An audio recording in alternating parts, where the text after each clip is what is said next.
Good afternoon everyone. कैसे हैं आप सब? आई होप सब ठीक होंगे। तो आज हम आपका एक न्यू पेपर स्टार्ट करने वाले हैं, ठीक है। वो है फोर्थ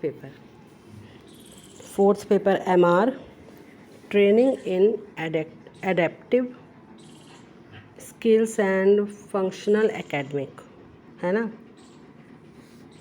ट्रेनिंग कैसे देनी है एडेप्टिव स्किल्स और फंक्शनल एकेडमी, इसके बारे में है, ठीक है। कि हम उसका अडेप्टेशन कैसे करेंगे, ट्रेनिंग कैसे देंगे और बच्चे के अकॉर्डिंग चीज़ों का एडेप्टेशन कैसे करेंगे, ठीक है। इसके बारे में ये पूरा आपका यूनिट मतलब पूरा पेपर ही इसी से बेस्ड है, ठीक है। तो अब इसमें आज हम आपका फर्स्ट यूनिट स्टार्ट करने वाले हैं, सेल्फ हेल्प स्किल की मतलब कि स्वयं खुद की सहायता करने की स्किल्स, कौशल्स, अपनी हेल्प कर पाने के कौशल्स क्या कौन कौन से होते हैं और बच्चे को किस प्रकार से हमें सिखाने चाहिए, ठीक है। एक MR बच्चे के लिए उसकी स्टडी क्या आप करवाते हैं, आप उसको MR बच्चों को आप स्टडी के तौर पे जनरली आप उसको जो उसके सेल्फ स्किल्स होते हैं वही तो आप उसमें इम्प्रूव करेंगे कि आप उसको उसके कौशल्स जो हैं उसको सिखाएं ताकि वो किसी पे डिपेंडेंट ना रह पाए, वो अपना सब कुछ खुद से कर सके, ठीक है। तो आज हम इसी टॉपिक पे बात करेंगे। तो आपके फर्स्ट यूनिट का जो फर्स्ट टॉपिक है 1.1, ये 1.1 है आपका। ये है आपका मील टाइम एक्टिविटीज़, खाने के समय की जो एक्टिविटीज़ रहती है बच्चे की वो कैसी होनी चाहिए, वो हम उसे कैसे सिखाएंगे, है ना। उसके लिए हम उसको कैसे ट्रेंड करेंगे, इसके बारे में हम बात करेंगे। इसमें क्या क्या है, इसमें फीडिंग ईटिंग बाय सेल्फ, ठीक है। खाना पीना खुद से, ऑब्जर्विंग सोशल बिहेवियर ड्यूरिंग, ठीक है। और उसको सोशल बिहेवियर को उसके ऑब्जर्व करना, ठीक है।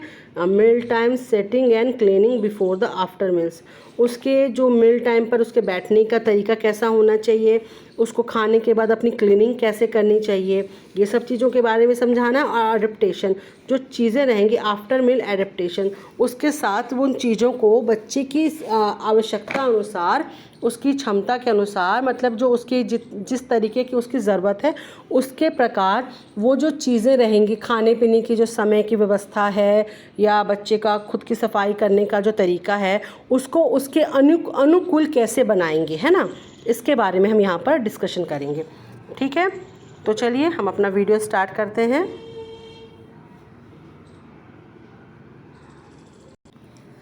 सेल्फ हेल्प स्किल्स, स्वयं सहायता कौशल, है ना। ये यूनिट फर्स्ट का आपका 1.1 टॉपिक है। ऐसे कौशल जो हमारी रोज़ाना ज़िंदगी में काम आते हैं, जिन्हें हम स्वयं पूरा करते हैं, वो क्या कहलाते हैं, सेल्फ हेल्प स्किल्स, है ना।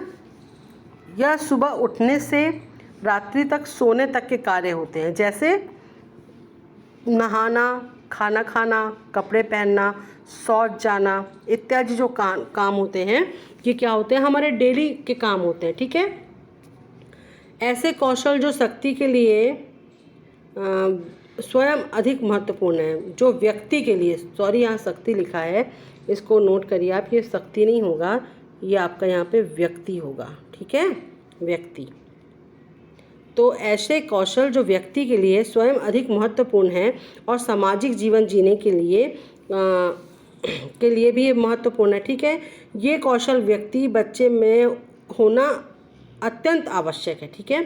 क्योंकि ये कौशल जो है व्यक्ति के खुद के जीवन को, स्वयं जीवन को जीने के लिए और सामाजिक परिवेश में ढलने के लिए, ये कौशल जो है किसी भी बच्चे को, किसी भी व्यक्ति को अच्छे से आना बहुत इम्पॉर्टेंट है, ठीक है। ये कौशल व्यक्ति के लिए बहुत ही महत्वपूर्ण होते हैं और इसको वह स्वयं से करता है, ये इम्पॉर्टेंट है उसके लिए। और इसे वो करता कैसे, किसी दूसरे के साथ नहीं करता, उसको स्वयं ही ये काम अपने लिए करने पड़ते हैं, जैसे ब्रश करना, खाना पीना, तैयार होना, कपड़े धोना, सफाई इत्यादि। मतलब स्वयं की सफाई की यहाँ बात हो रही है। ये सारे कौशल जो होते हैं बच्चे स्वयं से करता है, ठीक है। विशेष बच्चे से विशेष आवश्यकता वाले बच्चों, मानसिक मंद बच्चों के लिए अत्यंत महत्वपूर्ण है, क्योंकि ये जो कौशल्स होते हैं ना, ये विशेष बच्चे के लिए, ख़ास तौर से जो मानसिक मंद बच्चे हैं उनके लिए ये कौशल आना बहुत ही इम्पॉर्टेंट है। क्योंकि वो लोग जो होते हैं ना, स्वयं से दैनिक जीवन के क्रियाकलाप करने में उनको बहुत कठिनाई होती है। क्यों? क्योंकि एक नॉर्मल बच्चा चीज़ें कर सकता है, HI बच्चा भी समझ के कर सकता है, VI भी समझ के कर सकता है, लेकिन जो MR बच्चा है, देखिए कोई चीज़ सीखने के लिए सबसे इम्पॉर्टेंट होती है आपकी मानसिक स्थिति, है ना। सीखना, लर्निंग जो है वो आपकी मेंटली एबिलिटी पर टोटली डिपेंड करती है। तो जब बच्चा ही मानसिक रूप से मंद है तो जितने भी कौशल्स हैं, जितने स्किल्स हैं डेली रूटीन के उसके स्किल, तो डेफिनेटली उसको कहीं ना कहीं प्रॉब्लम तो उसको सीखने में आएगी आएगी, ठीक है। क्योंकि मानसिक जो मंदता होती है वो सिर्फ मानसिक मंदता तक नहीं रहती, खाली दिमाग तक नहीं रहती, उससे जो आपका पूरा शरीर है, बच्चे का जो पूरा शरीर है कहीं ना कहीं इफेक्टिव होता है, उसका कोई ना कोई पार्ट उससे डेफिनेटली इफेक्टिव होता है, ठीक है। इसलिए इन बच्चों को दैनिक जीवन की क्रियाकलाप, जिसे कहते हैं आप ADL, सिखाने की आवश्यकता होती है। ये सभी कौशल स्वयं सहायता कौशल के अंतर्गत आते हैं, ठीक है।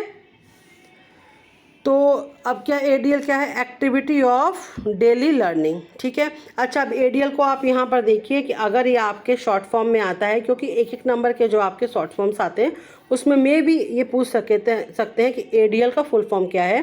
तो activity of daily learning living, activity of daily living, ठीक है, दैनिक जीवन में के क्रियाकलाप, ठीक है।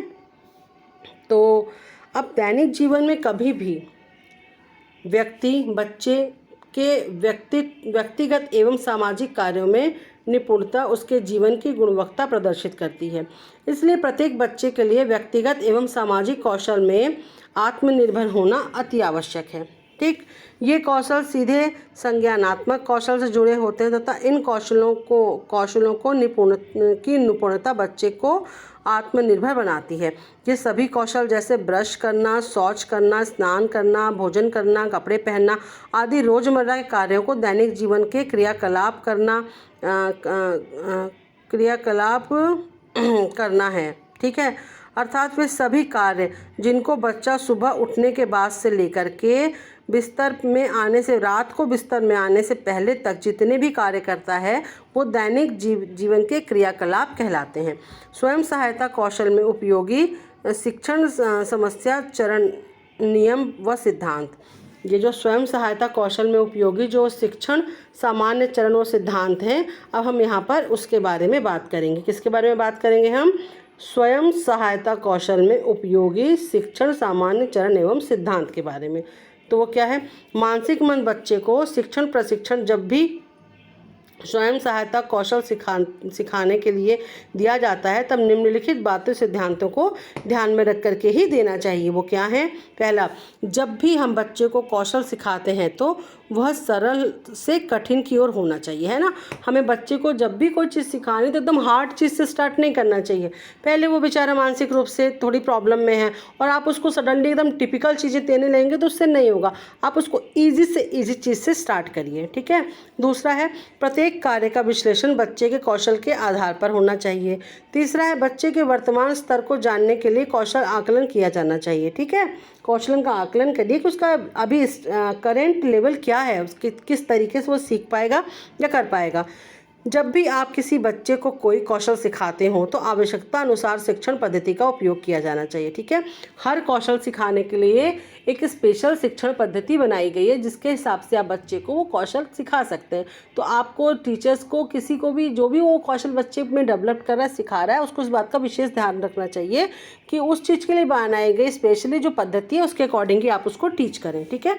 पांचवा पॉइंट है, बच्चे को दी जाने वाली सहायता धीरे धीरे कम की जानी चाहिए। स्टार्टिंग में तो देखिए आप उसको सहायता दीजिए, भरपूर दीजिए ताकि वो उस चीज़ को कर पाए। जब आप देख रहे हैं कि वो धीरे धीरे उसे कर रहा है तो आपको धीरे धीरे अपनी उसमें इन्वॉल्वमेंट जो है कम कर देनी चाहिए, ठीक है। लक्ष्य व्यवहार को पाने के लिए शुरुआती स्तर बच्चे के प्रत्येक अच्छे कार्य के लिए पुनर्बलन दिया चाहिए। बच्चा जब शुरुआती में कोई कार्य कर रहा है ना, चाहे वो गलती कर रहा हो, उसको पुनर्बलन दीजिए, उसको प्रोत्साहित करिए, उसको शाबाशी दीजिए। उससे क्या होगा? और अच्छा करो, और अच्छा करो, तो बच्चे बहुत खुश होते हैं। मानसिक मंद बच्चा है लेकिन देखिए जो एक आपका बच्चे को जो आपका हेल्प करना होता है, जो आप उसको जो इनकरेजमेंट देते हैं ना, जो आप उसको प्रोत्साहित करते हैं ना, वो हर एक बच्चा चाहे वो कैसा भी हो, वो अपने द्वारा किए गए अच्छे, अपने लिए दूसरे के द्वारा किए गए अच्छे कार्यों को समझता है, कहीं ना कहीं वो फीलिंग उसके अंदर होती है। तो जब वो कुछ करता है और आप उसका पुनर्वलन करते हैं, आप उसकी पीठ थपथपाते हैं, आप तालियां बजाते हैं, तो उसको बहुत खुशी होती है ना। उस चीज़ के लिए उसकी जिज्ञासा, उसके लिए उसकी करने की इच्छा और ज़्यादा तीव्र होती है। ठीक है। प्रत्येक कार्य को सीखने में के बाद उसका सामान्यीकरण किया जाना चाहिए। ठीक है। दैनिक कौशल सिखाने के लिए वास्तविक समय और विशिष्ट स्थान होना चाहिए। ठीक है। जो समय रहता है वो भी होना चाहिए, और जो स्थान होता है वो भी एक विशिष्ट स्थान होना चाहिए जहाँ पे प्रॉब्लम्स ना हो, बच्चे का माइंड इधर उधर ना भागे। देखिए, क्योंकि ये बच्चे होते हैं चंचल, वो एक जगह स्थिर बैठ ही नहीं सकते। इनकी सबसे बड़ी प्रॉब्लम वो होती है कि मन इनका चंचल रहता है, इधर उधर भागना। ये देखिए मानसिक मंद बच्चे, इसके साथ ये बात नहीं है, ये नॉर्मल बच्चे भी ऐसे ही होते हैं कि उनको कोई चीज़ आपको सिखाना बहुत मुश्किल होता है। तो जब भी उनको आप कोई चीज़ सिखाएं तो आप वातावरण का ध्यान स्पेशली रखें कि वहाँ शोरगुल ना हो, एकाग्रता हो, बच्चे का ध्यान उसी पे जाए। जो चीज़ आप सिखा रहे हो उसके अलावा और दूसरी तीसरी चीज़ें वहाँ पे ज़्यादा ना अवेलेबल हो कि उसका माइंड भटके, है ना। इन सब चीज़ों को थोड़ा स्पेशली ध्यान देना चाहिए। कौशल सिखाते समय आवश्यकता अनुसार सामग्री में बदलाव किया जाना चाहिए। आप जैसे बच्चे को आप देख रहे हैं, बच्चे का जो स्टैंडर्ड है उसके अकॉर्डिंग जो आपने सामग्री लेकर के आई है उसमें लचीलापन ला सकते हो, उसे घटा सकते हैं, बढ़ा सकते हैं। ठीक है। अब मील टाइम एक्टिविटीज़ क्या हैं? अभी तक तो हमने जाना कि हमें बच्चे के साथ क्या करना चाहिए, उसकी जो चीज़ें सिखाने के लिए किस किस तरीके से हम क्या क्या एफर्ट डाल के उसको कोई भी चीज़ सिखा सकते हैं। ठीक है। अब हम मेन टॉपिक पर आते हैं, मील टाइम एक्टिविटीज़। तो मील टाइम एक्टिविटीज़ क्या है? खाने के समय की प्रतिक्रियाएँ कैसी होनी चाहिए। खाने के समय जो क्रियाएँ करते हैं वे खाने के समय की क्रियाएँ कहलाती हैं। जैसे हाथ धुलना, भोजन सामने लाना, मुंह में भोजन का निवाला डालना, उसको चबाना, उसको निगलना। ठीक है। पानी पीना, ये सब क्या है? खाने के समय की क्रियाएं। खाने के समय की क्रियाओं के दौरान बच्चे को स्वयं खाने का अवसर प्रदान किया जाना चाहिए ताकि वह स्वयं खाने की क्रिया के लिए प्रोत्साहित हो। ऐसा करने से बच्चे को इसको सीखने में वो अब बच्चा जो है दूसरे पर निर्भर नहीं रहता और वो खुद इस चीज़ को सीखकर स्वयं करता है। ठीक है। बच्चे को खाने पीने में आत्मनिर्भर बनाने से सामान्य बच्चे की खाने पीने की अवस्थाओं की जानकारी रखना आवश्यक होता है और स्वयं से खाने के लिए अधिक से अधिक अवसर देना चाहिए। ठीक है। अगर आप बच्चे को खाने पीना के लिए आत्मनिर्भर बना रहे, उसको सिखा रहे हो, तो आपको इस बात का ध्यान देना ज़रूरी है कि सामान्य बच्चा की खाने पीने की अवस्था कैसी है, कितना खाता है, कैसे खाता है, क्योंकि उसके हिसाब से ही आप उसको सिखाइए। अगर आपको पता होगा कि एक नॉर्मल बच्चे की डाइट क्या है, वो कितना नाश्ता लेता है, कितना खाना खाता है, किस समय खाता है, तो आप ये चीज़ें उस बच्चे को सिखाएंगे अपने स्पेशल बच्चे को, तो उसके लिए बेनिफिशियल होगा। ठीक है। ठीक है। Feeding, eating and by self, स्वयं से भोजन करना। इसमें क्या होगा? आपको स्वयं से भोजन करना सिखाते समय मुख्यतः निम्न चरणों को ध्यान में रखना चाहिए। पहला है चूसना, निवाला लेना, रोटी के टुकड़े करना, धीरे धीरे चबाना, निगलना इत्यादि। ठीक है। स्वतः भोजन करने का मूल प्रशिक्षण चूसना, निगलना तथा धीरे धीरे चबाना, इसके अलावा अपने आप निकालकर बिना गिराकर भोजन करना इत्यादि क्रियाएं सम्मिलित हैं। ठीक है। मानसिक मंद बच्चे में विकास में पीछे रहने के कारण भोजन करना भी सिखाया जाता है, और यदि अति गंभीर बच्चा मानसिक मंद हो तो भोजन करना सिखाना बहुत ही आवश्यक है, क्योंकि वो ना तो बोल सकता है ना कुछ कर सकता है और उसकी स्थिति क्या है पता नहीं। तो आपको उसको भोजन सिखाना बहुत ही आवश्यक है कि अगर वो कभी बहुत हाइपर है, आप उसके पास जाएं तो हो सकता है आपको नुकसान पहुंचाए, कुछ करे, तो उसको खाना आना चाहिए ताकि आप दे सके तो वो खा सके। ठीक है। पहला आता है इसमें चूसना। मानसिक मंद बच्चे में या अति गंभीर बालक में यह कमी अत्यधिक पाई जाती है, चूसने की कमी। वो चीज़ों को चूस नहीं पाता, या तो जल्दी जल्दी चबा के खा जाएगा, एक घोंट जाएगा, चूसना उसको नहीं आता। ठीक है। इस कारण इन्हें चूसने की क्रिया को सिखाना समझाने के लिए गीली तरल पदार्थों का प्रयोग करके नली के द्वारा चूसना सिखाना चाहिए। जैसे कि आप देखते हैं ना कि फ्रूटी वगैरह स्ट्रॉ डाल करके पीते हैं, तो कैसे पीते हैं? उसको चूस करके पीते हैं, सक करके पीते हैं, तो ये चीज़ उनको सिखानी चाहिए। ठीक है। निगलना सिखाने के लिए बच्चे को ऐसी वस्तुएं खाने के लिए दी जानी चाहिए जो उन्हें प्रिय हों। ठीक है। जैसे वो कैसी वस्तु होनी चाहिए जो बच्चे को अच्छी हो, प्रिय हो खाने में, जैसे टॉफ़ी, नूडल्स, बिस्किट इत्यादि को बच्चे की जीभ के मध्य भाग में रखना होता है। चूँकि जैम अत्यधिक चिपचिपा होता है इसलिए वह जीभ से छूटता नहीं है और मुंह में अधिक लार भी आती है। ठीक है। बच्चे को और स्थिति कमज़ोर होने पर भी बच्चे के गले के ऊपर से नीचे की ओर हाथ फिराते तथा बच्चे के मुंह में लिया हुआ पदार्थ आसानी से निगल सके। ये सब चीज़ें तो हो गई। ऐसे बच्चे को देने के लिए क्या देना है, बच्चे को चूसने के लिए नूडल्स, टॉफ़ी, बिस्किट इत्यादि होगा। लेकिन जैसे ये क्रिया जब हमको निगलना हमें सिखाना है तो हमें जैम होता है ना, वो बच्चे के जीभ के मिडिल में रखते हैं हम वहाँ पर तो वो जल्दी अंदर घिसक के जाएगा नहीं, ना अटकेगा। और बच्चा जब उसको निगलेगा, खाएगा, तो उसको धीरे धीरे उसके अंदर जाएगा। और अगर ऐसा फील हो रहा है कि बच्चे को प्रॉब्लम हो रही है, अगर ज़्यादा उसकी वो स्थिति है, तो उसके गले पे हाथ फेर के धीरे धीरे उसको समझा सकते हैं कि यहाँ से जाएगा। ऐसे करके उसको निगलना सिखाया जा सकता है। ठीक है। धीरे धीरे चबाना। खाद्य पदार्थ को चबाना सिखाने से पीछे बच्चे की पसंद का पता करें और जिसे वह खाना चाहे। इसके लिए बच्चे को यही सिखाना चाहिए कि यदि आप थोड़ा थोड़ा सा लेंगे तो आप स्वस्थ रहेंगे और मुंह भी आसानी से चला पाएंगे। ठीक है। धीरे धीरे चबाने के लिए क्या करना है, बच्चे को छोटी छोटी बाइट्स बताना चाहिए कि आप जैसे कि 1 चम्मच वो खा रहा है तो 1 चम्मच नहीं खाइए, आधा चम्मच लो, आधा चम्मच लियो, आप बोलो उसको थोड़ी देर मुंह में चबाओ, आप करके दिखाइए ऐसे। तो बच्चा उसको धीरे धीरे चबाएगा। उसको समझाइए कैसे खाओगे तो तुम अच्छे से चबा पाओगे।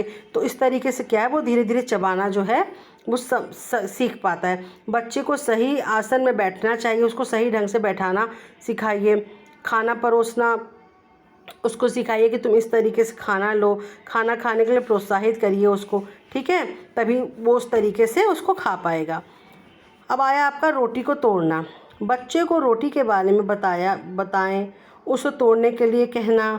बच्चे को रोटी के टुकड़े से सब्जी दाल लगाने के लिए कहना। रोटी के टुकड़े को गोल गोल करके मुंह में डालिए, मुंह तक ले जाए, दांतों के नीचे रखे, फिर बच्चे को चबाने के लिए कहिए तो वो चबाएगा धीरे धीरे उसको।